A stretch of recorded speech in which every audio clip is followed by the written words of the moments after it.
去年英国政府推出了号称史上最严格的移民政策，内容是要把远渡重洋来到英国的难民转送到非洲的卢安达，这到底是怎么回事？今天就让我们一起来聊聊英国的卢安达庇护计划吧。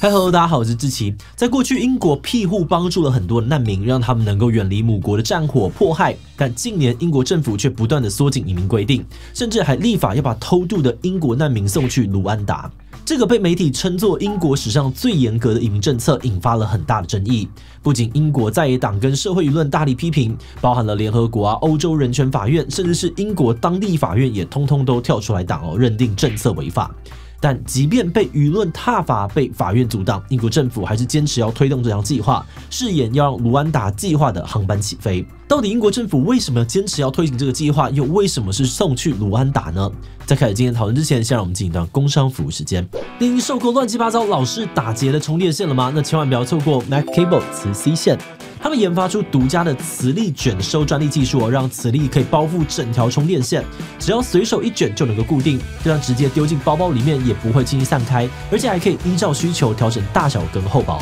Mac Cable 磁 C 线的 Type C to Type C 规格还支援市面上面最高的充电瓦数，以及2大快充协议。不管是手机、平板，甚至是笔电都能用，速度比起其他品牌快了45%，想要传输数据也没有问题。重点是 Mac Cable 磁 C 线呢，还搭配了控温 E-Marker 芯片，不仅能够避免充电过热，还可以调节电量，让充电更加的稳定安全。现在就点击资讯栏到嘖嘖平台，享受限时最高74折的超早鸟优惠吧。英国卢安达计划出现的背景，要从近年英国难民人数的变化说起。2010年到英国申请庇护的难民呢，人数只有2万多人，但后来随着阿拉伯之春爆发，中西亚各国政治动荡，难民人数开始增加，从2015年到2020年就都落在4万人上下。而接着从2021年开始，人数又突然暴增，2022年呢更创下了近20年的新高，有将近9万人。而且这边提到的申请庇护的难民，还不包含了来自乌克兰、香港等等，透过专属庇护计划到英国的人。报道指出，难民的人数会暴增一来是因为中西亚的难民人数依然居高不下，尤其塔利班全面掌权之后，阿富汗难民更持续增加；二来则是欧洲难民大幅增加，除了逃离战火的乌克兰人之外，还有不少是来自于阿尔巴尼亚等等有腐败贫穷问题的欧洲国家。分析认为由于今年的疫情跟战争加剧了这些国家的经济问题，导致更多人选择离开家园。那除了总人数增加之外呢，选择从法国搭船偷渡到英国的难民也越来越多，从2019年的2000人左右，增加到了2022年的4.5万人，也创下了历史新高。政府表示这些非法移民的增加是因为走私猖獗，但有分析认为呢，这可能也跟脱欧有关，因为英国已经不能够再像以前一样把难民遣返回法国等等欧盟国了。而难民暴增的状况呢，英国部分的舆论也出现了反对接收难民的风气。英国社会反难民的舆论最常见的一个论述是认为难民会对英国造成负担。官方数据显示，2022年用来安置难民的食宿等等支出高达了37亿英镑，创下了历史新高。反对收容难民的人也表示，更长远来看难民太多也可能压垮英国的公共医疗教育系统，再加上难民多半教育程度不高，不会说英文，无法提供高阶劳力，对英国来说是弊大于利。那虽然这些论述在网络上面很活跃但其实许多的民调都显示，近年英国的反移民、反难民的风气正逐渐的下降。一项调查就显示，英国民众认为应该要减少移民的比例，已经从2015年的65% 下降到了2022年的42% 了。更有75% 的人认为，应该要让受到迫害的难民可以去他国避难，包含英国在内。不过，也有分析认为，2016年脱欧公投之后，主张脱欧的保守党右派就持续的发表反难民言论，导致近年社会意见变得更两极化，而且很大程度上面跟政治倾向勾挂。另外一份呢，在2022年的调查就显示，在上次大选当中，投工党的选民只有37% 认为应该要减少移民，而保守党选民呢，则有高达74% 认为应该要减少移民。而在这样子的舆论状况之中呢，英国保守党政府近年也推出了更严格的移民政策。相较于工党，英国保守党的移民政策本来就比较保守，而且在脱欧之后，主张反移民的党内右派又获得了更大势力，包含了后来上任首相的强森。但尴尬的是，在脱欧之后，英国难民跟偷渡客的数量反而暴增。于是，在2022年，强森政府就跟卢安达政府签约，推出了为期5年的卢安达计划。简单来说，这个计划呢，就是要把违法入境英国的人转送到卢安达，由卢安达政府处理他们的庇护申请。但不管申请有没有通过，这些人都不能够再回到英国。英国政府表示，这个计划不仅能够替政府省下巨额的开支，更可以打击人口走私，并阻止人们用违法又危险的方式入境。强森更强调，卢安达是一个充满活力的国家，难民到了那里可以重获新生。但具体来说，为什么会是卢安达？卢安达到底是一个什么样的国家？卢安达是位于非洲东部，拥有1300万人口的小国，现在是非洲经济成长最快的国家之一，还被称作非洲新加坡。而他们最为外界所知的呢，是1994年内战期间的种族大屠杀历史。当时卢安达的胡图族政权呢，残暴镇压跟他们长期有冲突的图西族人，短短3个月内就造成超过80万人身亡。最后，图西族组织爱国阵线推翻政权，结束内战。组织领袖卡加梅后来也当上了总统，并在国际援助下推动转型正义，包含设立真相委员会，跟各国合作追捕当年的战犯等等。而今年卢安达政府也试图透过各种方式努力的洗刷外界的大屠杀印象，改善跟西方国家的关系，并且在2009年加入了大英国协组织，跟英国展开了多方交流。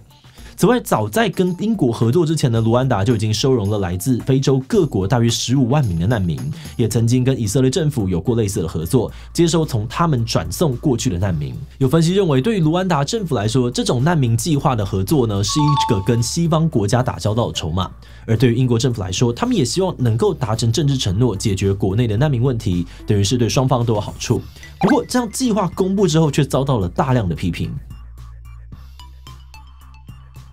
卢安达计划引发了英国最大在野党工党的猛烈抨击。YouGov 的调查也显示，虽然整体而言有42% 的英国民众支持计划，但反对的也有39%，其中强烈反对的比例更是最高，有28%。而反对者的批评主要可以分成3个面向。首先，他们表示卢安达近年还是有违反人权记录，而且难民被送到卢安达之后，还可能会被遣返回母国。联合国资料就显示，2020到2022年之间，卢安达拒绝了所有阿富汗、也门、叙利亚难民的庇护申请。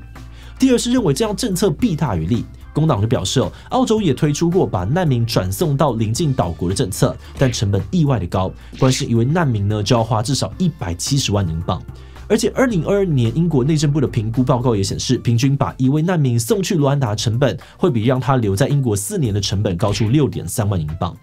在花费之外呢，他们也质疑这项政策可能会造成反效果，因为过去以色列的类似政策反而使得人口走私更加的严重，而英国在2022年4月推出计划之后，偷渡人口也不减反增。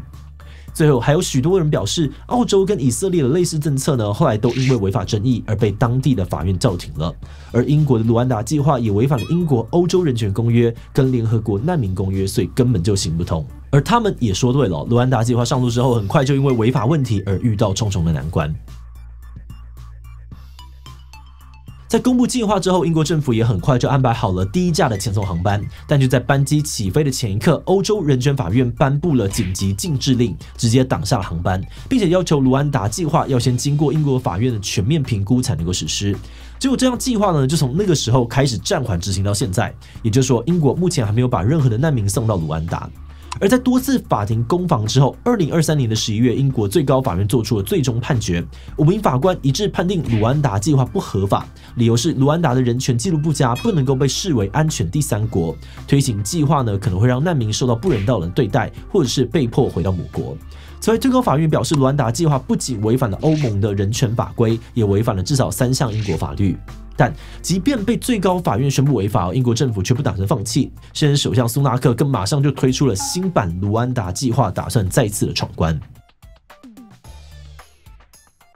出任首相之后，苏纳克其实就曾经多次的表达他推行卢安达计划的决心，甚至他在2023年初提出了5大施政承诺，最后一项 Stop the Boat 就是要把那些搭乘小船非法入境的人都被迅速的送走。但是在他任内，卢安达计划还是一再的碰壁延后，这也引发了保守党内部对他领导能力的质疑。有分析就指出，随着2024年大选在即，寻求连任的苏纳克为了争取党内支持，更不可能放弃这个计划。所以，即便原计划在11月被判定违法，苏纳克还是马上回应说，会提出紧急立法，让卢安达成为英国认定的安全国家，来解决最高法院的担忧。甚至还强硬的表态说，他不会让任何外国法院阻止卢安达计划的航班起飞。